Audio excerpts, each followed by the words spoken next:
Today I want to talk about infrastructure and about zk and how to apply all this to the real world. I'll try to get to the stage.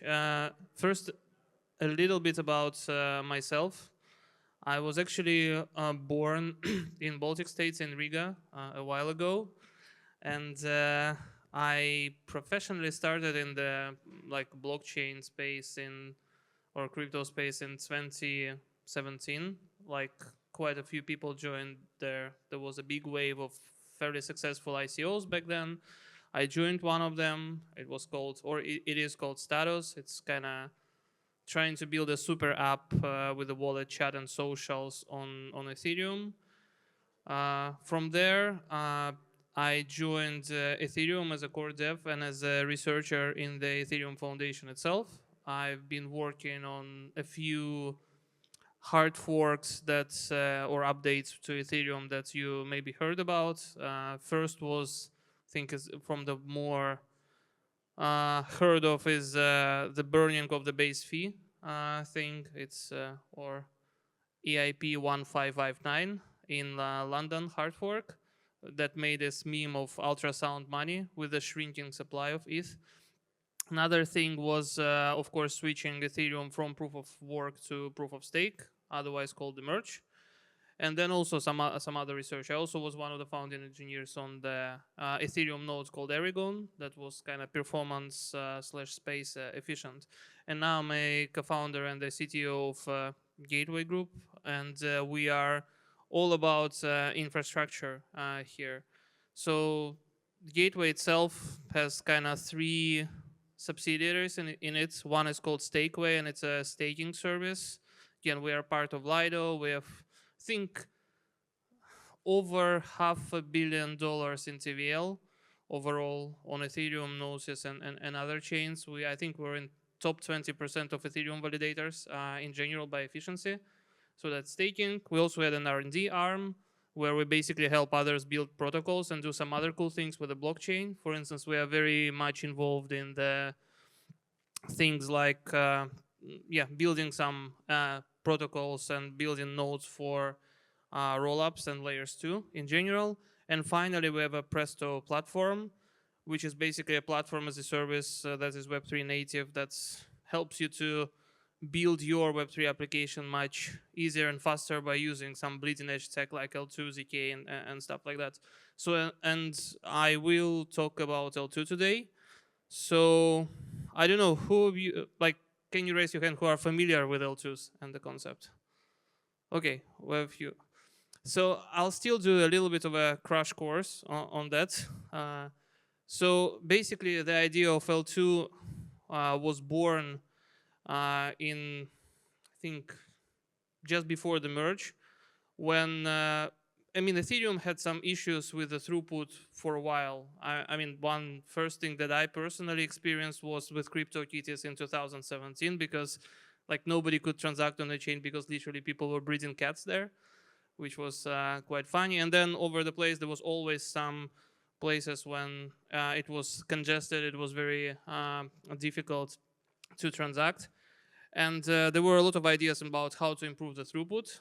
And but changing the core protocol that already transfers and already holds billions and billions of dollars are difficult. So the idea was there to basically make a special lightweight and fast chain, usually fairly centralized, but it's all about performance there. That kind of derives its security and heavily integrated with Ethereum, because the idea also came from the Ethereum world, and basically held this chain to some extent responsible to Ethereum. So it's the chain is fully optimized for performance, so you can transact, can basically process hundreds of transactions per second, but then it derives its security mechanics and it's integrated with Ethereum somehow. And basically to make it all work and to be able to have this layer 2 chain, basically you need two protection mechanics. Basically, there are two things you want to protect in the blockchain in general. First thing is just the transactions that are being sent. So if there is any malicious person doing something, you don't want them to add transactions into your blockchain, let's say, retroactively, right? You like if you already have a blockchain and you have your own swap or your claim or something, you don't want somebody to insert this transaction after the blockchain was already mined or created. And the second is you don't want anybody to alter the rules of how the blockchain does. So for instance, the rules could be that if I have 10 ETH and then, I don't know, for instance, you have 1 ETH and I'm sending 1 ETH to you, nobody else getting this money. It's you, the one who getting this money. And there are two protection mechanisms for that in layer 2. One is called data availability, or DA, and that protects the set of all transactions that are in the layer 2 by storing them into layer 1. And then the second is basically that when processing these transactions, L2 has to provide a proof that everything was done correctly, to have some kind of a validity proof. And then in the end, you get this kind of a state when it's actually after these transactions. Let's say I have this NFT and this much money, you have this NFT and this much money, and there are some other contracts deployed. So this is the end state. So these are the two protection mechanisms. And if we look at the whole landscape of L2s, because there's quite a lot of them right now, again, you can easily divide them by like public and private. Public is basically shared between everybody, and if you heard companies like Optimism, Arbitrum, Polygon, I don't know, Starknet, zkSync, these are all public layers too, where you basically share your space and your compute with others. And then there are private ones when you can deploy one for yourself and just for your project, similar to like an app chain thesis in Cosmos and whatnot. Within your own block space, you have your own compute. And then there are like, again, Polygon CDK or OP stack are the ones that are well known of there. So this is like one, let's say, classification. And then if you look at data availability side, again, the list of transactions, they need to be stored somewhere. There are rollups where basically the transactions are being stored on the layer 1, let's say on Ethereum, if L2 is for Ethereum. And it's the most safe approach, and it's the initial approach, but then it's also a bit more expensive than the alternative, is when basically you don't do that and you do something else. Maybe you just store transactions locally, maybe you send them to services like Celestia or Near or Avail or EigenDA or something like that. So this is like rollups and validiums. And on the other kind of end of the spectrum, if we look at the second protection mechanics, which is validity proofs, there are two types of L2s as well there. One type is called optimistic, which are, again, Optimism, Arbitrum, and OP stack are on these ones, which basically means that we don't generate any proofs. But to still give some kind of a protection, we give a time for some other to call us out if something goes wrong. Basically to provide a fraud proof that's, okay, you are really a malicious actor and this shouldn't happen. So it's basically kind of policing the chain, like social policing of the chain. It's good because it's cheap, because you don't really check anything.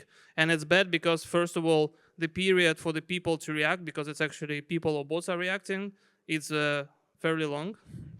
So usually you cannot exit this kind of rollup for a couple of days or something. Then there is zk, a rollup, and then the next iteration of zk rollup is zkEVM.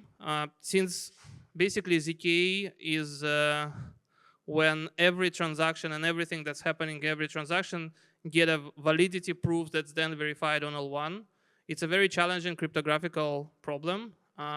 And that's why the first and the oldest zk rollups, they use their own programming languages that are much more friendly towards zk proofs, much more friendly towards this cryptography. And then literally last year, there were first zkEVM that came live when they managed to use that for basically EVM and solidity, so you don't have to learn a special language to get advantage of this kind of a validity proofs in zk. So that's a little bit of the L2 ecosystem. And now if we go in towards the like real world scenario, this is a little bit of how the transactions actually flow there. But if you want to build on a blockchain today in 2024, you really have like 3 options there. First, you can just build on a public blockchain. Like, okay, I want to build on Ethereum, I want to build on Polygon, I want to build on Optimism, whatever. Then the another option is basically, oh, I want to provision my own blockchain. And I take like Hyperledger, or I take like Quorum, or Bezel, or something like this, maybe Geth, I don't know, and then create your own blockchain. And then right now, the cool new option that's appeared is that you can actually provision your own private layer 2, for instance, with validity proofs.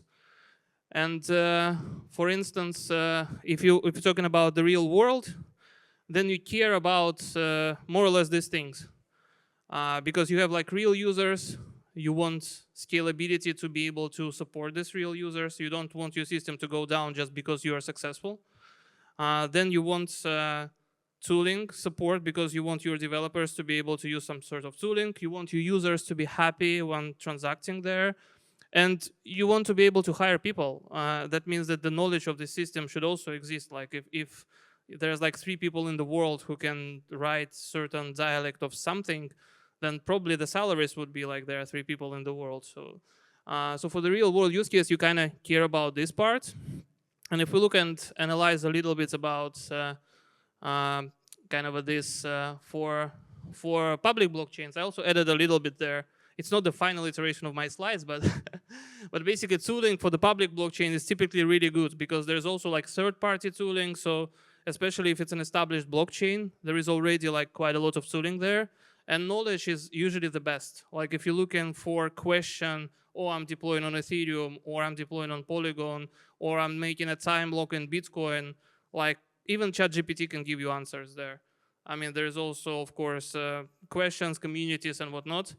There's usually minimal trust because if it's a public blockchain and let's say they had billions of dollars locked there, and security is pretty good because if there's like billions of dollars locked in this public blockchain and it wasn't hacked yet, that means it's fairly good.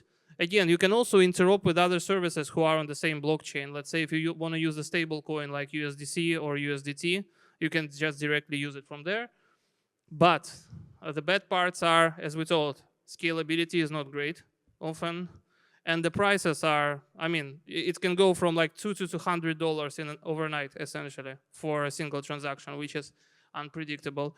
And UX is, I mean, UX themselves is like, meh, but since there's a lot of tooling, it makes it kind of okay. On the private blockchain, with tooling, you're on your own completely. I mean, it's open source, do whatever you want with that. The price is quite good because, again, it's your private blockchain, so you don't really care about the prices around. You can control the price yourself. UX, it makes UX better, but it's not great still. Scalability is usually fairly bad as well, just because it uses exactly the same stack as public blockchains. So you have the same limits, but for yourself. Security, again, it's also DIY. Basically, okay, if your DevOps team is very good at securing stuff, sure, it probably will work well. Or if you have a consortium of partners that all of them are good at that, it's gonna be okay.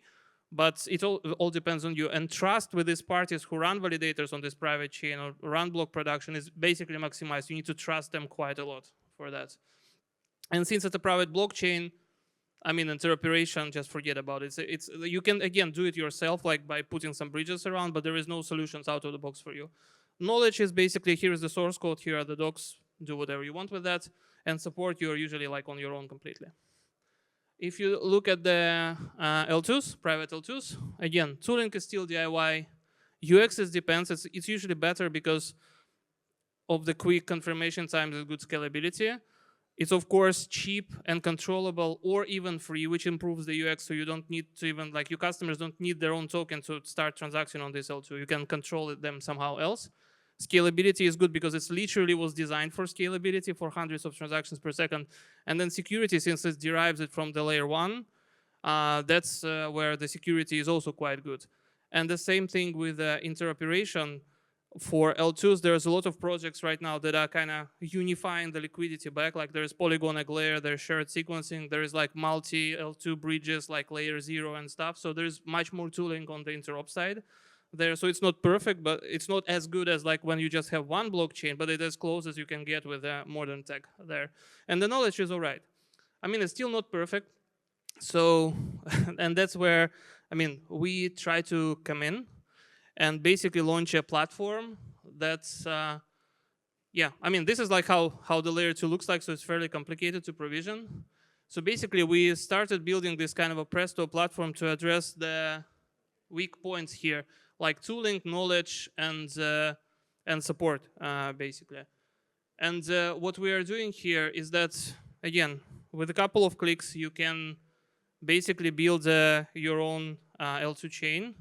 And what's cool about that you can start with a blueprint. So we assume that we are the infrastructure experts here. We've been working on this for many years. And you know your stuff well, and we know our stuff well. So if you want to build a payment system, let's say like have a Visa or MasterCard integration for the credit card to spend on-chain, like we can give you, starting from correctly set up L2s to correctly set up integrations to that, up to pre-audited smart contracts for bridging between, let's say, like a Visa and your multisig. Same thing for DAOs, let's say voting, token gating, stuff like this. Same thing for NFTs. That's one of the bigger use cases, but we also have quite a lot of, I don't know, use cases for things like AI on chain, which is usually microtransactions. In reality, Web3 gaming and stuff like that. So it kind of makes it full-fledged platform, starting from, again, from provisioning the hardware, because we know, again, which hardware is better for which system and whatnot, and up to basically the half-done project. So, and it could be done really quickly.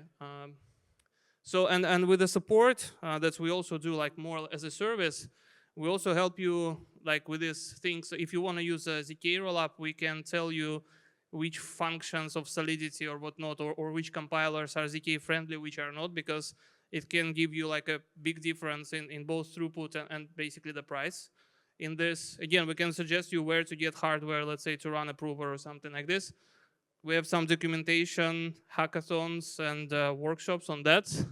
And we have just basic on-call and just normal support there as well. And one more thing is that if you already, let's say, provisioned your own service on some public or private blockchain, we also have this kind of rare things or unique things that we are doing, is that, like we did with some others, that we can take everything that you built and seamlessly migrate it, starting through a hard fork to a Presto platform. Same thing that like we did with Palm, which at the time of migrating that had like about, I don't know, 3 million wallets with like 10 million transactions and whatnot. So it was quite a sizable NFT platform. So we can do that. Yeah, so with Presto, we're addressing the tooling, support, and knowledge problems of the layers 2. And since layers 2 are already quite a good foundation, it's a very good thing to build your service on. And yeah, again, we are hiring. Also here we have like 4 open positions. We also have a booth here, and we have my colleagues are in the Lime. Can you maybe stand up? In the Lime hoodies. So if you have any more questions or something, go speak to them or go to our booth. And we can also do a live demo or again explain more about the positions we have open and what that means. And also you can just get some swag. Again, 30 seconds before the end. That's about it. So thank you very much.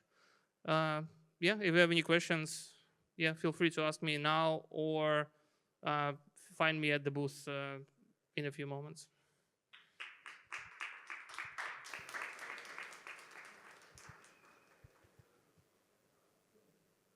What are your questions? I already have this question answered because I've been talking to you guys. But for the rest of the people, what gateway brings to the table if you're building enterprise products is that you could actually start creating dependency solutions, which is never heard of in blockchain. So it's I don't think I can underscore how much gateway brings to the table if you're building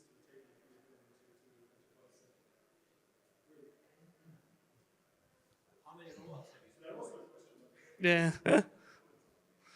How many rollups we deployed?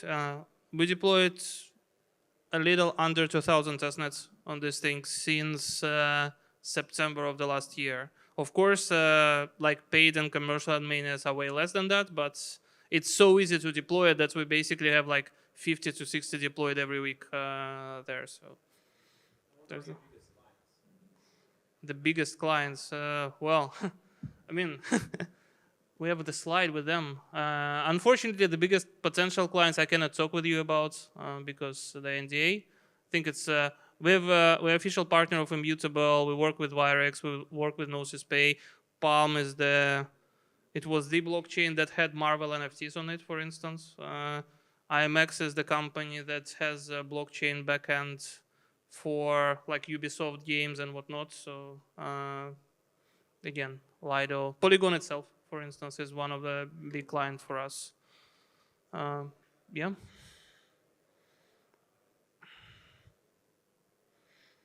Now we actually have some. It's not again. It's the newest version of the slides. We also have 4 or 5 AI chains that are also running on us right now. Again, it's not about that much of an AI like training itself. It's more about charging for and making sure that, let's say, if you are training your model, these micropayments can go well with you, and that's where the scalability solutions are super expensive, super good, basically, to use. Do you have a free trial? Yeah, we do. For 48 hours, I think. 48 hours for free. For, of course, the cheap configuration. So you will not be able to get like 200 TPS on that. I mean, you probably get like 2 or 3 transactions per second, but well, it's free. So, I mean, you can always pay for something more advanced.